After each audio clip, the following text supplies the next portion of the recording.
3500 సంవత్సరాల క్రితం ఏం జరిగిందో ఈరోజు అదే జరుగుతుంది.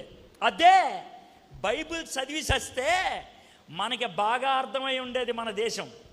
మనం బైబిల్ చదివిసేస్తే చదవము, ఒళ్ళు తీపిడే, పొగరు, కొవ్వెక్కువ, జబర్దస్తులు చూస్తారు, సినిమాలు చూస్తారు, బైబిల్ చదవరు. ఒక్కొక్కరిని ఎర్రగా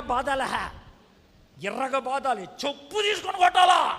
మీరు క్రైస్తవులని చెప్పుకుంటారు, 4 తరాల నుంచి క్రైస్తవులని చెప్తారు, కనీసం బైబిల్ ఒక్కసారి చదివి సావరా.